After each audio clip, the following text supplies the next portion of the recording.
I have a buddy of mine named Lil Duval, who's a comedian. He's also a mentor, I guess, of mine. He just has this amazing understanding of life, has like no formal background in education or anything. He literally has just learned all these things from observation. And he kept saying something to me, and I'm sure it's in a lot of books and stuff like that, but it's something I always like think about. And he goes, it's all about perspective, man. And he'll like say very few words. He won't like explain much to me. He'll just like say a few words and then just kind of like move on or just like hang up the phone. And he's like, it's all about perspective, man. And he had a close friend of his die, and of cancer, and they knew he had cancer for, I think it was like 2 years. He was supposed to have like 2 months, and then it ended up going for like 2 years.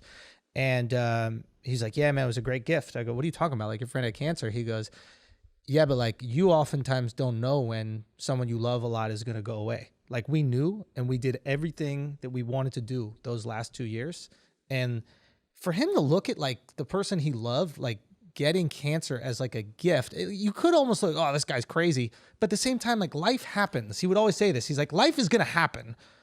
How you react to life is going to dictate your happiness. And I know there's certain things you just cannot be happy about, of course, but making it seem like it was a choice was like oddly empowering. And I was always curious what you would think about that. Like, how much is it your choice, how you react to these things? Well, it's always indeterminate. I mean, there's limit situations where things are so intense that your attitude is, well, it's very difficult to adjust your attitude about hunger if you're starving to death. Yeah. I mean, we can all be pushed to the point. We can be pushed past the point, I think, all of us, where we can control our reactions if the pain is sufficiently intense. Yeah. If the situation is sufficiently intense. But, in this new book, Beyond Order, the last chapter is be grateful in spite of your suffering. And it's, I suppose, a discussion of the possibility of adopting that as a goal, a decision to be grateful. And I think that you can make that a decision to some degree. Yeah. And it's a fight worth having, because it's better to be grateful than not to be. And maybe that's even somewhat independent of your situation.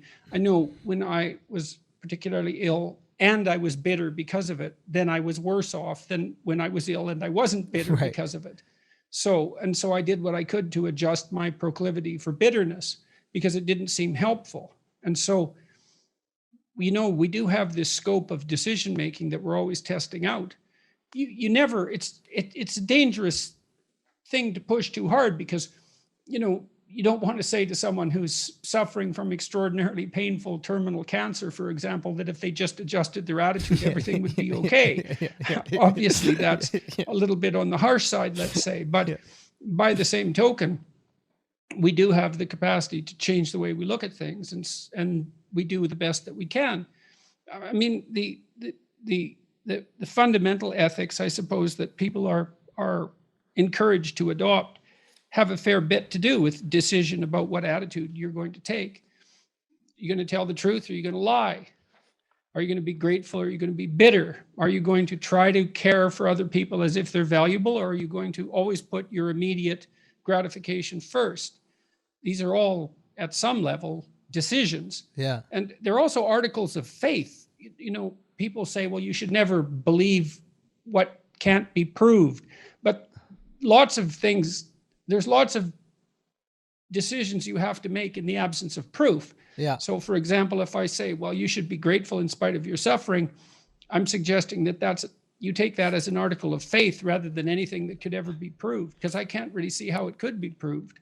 Yeah, it's a decision. Yeah. Sometimes I feel like religion was designed to trick people into being happy. Right? Yeah, well, you never know. That's not such a bad trick then, is it? It's not a bad trick. Like what if you and your boys figure out all these like life hacks? They're just life hacks. And you try to tell people, and they don't seem like they would make sense. You're just going up to people like, look, if you help people out, you're going to feel better. And the average person is like, man, I'm trying to help me out. Why the hell would I help someone else out? And you're just like, dude, trust me, if you do it, you'll feel better. And most people are operating like maybe a little bit empty. They're just trying to fill their tank a little bit, just trying to fill their tank. So they can't even they can't even put it together in their mind that if they help someone else out, that would fill the tank. They think it would like take some gas away from the tank.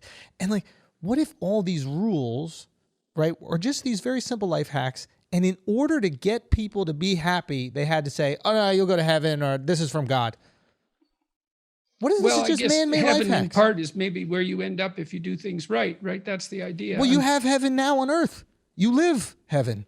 You get to enjoy your time here if you live like this. That's how I always looked at it. Maybe, well, when you live correctly, in the moments that you live according to the dictates of your conscience, when you're doing things right, is there any other time that you feel as good as you do then? not even close. I mean, drugs. Right. Yeah. Well, Yeah. that's the but other, only that's for cheating. a short time. Exactly. Yeah. And then you pay the price. I the pay problem the price. I remember I did a drug called Molly, right? MDMA, whatever, ecstasy. I'm not a big drug guy. I would go to this thing called Burning Man, but I've never been a big drug guy in my life, right? Drink a little bit, but I've never done any like the hard stuff. And, but what it does is it gives you this super boost of like, I guess it's serotonin or something like that. And it was for the first time in my life, I felt like way excess feelings of happiness, right? Like my tank was full and then some. And the enlightening experience I came out of it with was when I had that excess, I didn't want to hold it. I literally was calling friends and going, oh my God, I love you. You're the best. This, that, the other. That's what I did with my extra. I didn't store it. I didn't put it in a fucking bank vault. I did nothing but give it away. And I was like, wow, that's kind of cool that if I can get myself to full, what I'll do without anybody pushing me is try to get other people to full. You know? And That's a hell of a realization. I don't think I'm alone in that. I think a lot of people. I don't think you are either. I think that's how it is. So does that mean that we're inherently good if we can just get to full?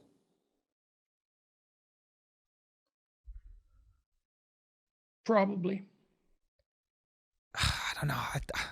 I mean, look, it does seem to me, you put your finger on something that's exactly right there, I think, is that, you know, you had intense enough joy so that you wanted to share it. That's what happened. You didn't want to keep it all for yourself. And there is intense joy in making other people happy. Mm. I mean, look, you're a comedian. What are you trying to do? You're trying to make other people happy. That's your goal. Why is that so rewarding? I mean, partly it's because there's a recognition by the crowd of your value. You're 100%. witty, you're sharp, you're creative, you know, and that's reassuring and flattering. But that isn't the essence of it. The essence of it has to be that you're there to serve the audience. You're paying attention to the audience. You want their approval. Yes. But not in a false way. You actually want to be funny. You want to provide something of value. Yep. And if that's genuine, they're going to see that in you, especially if you work hard at it. Mm-hmm. And then that is rewarding.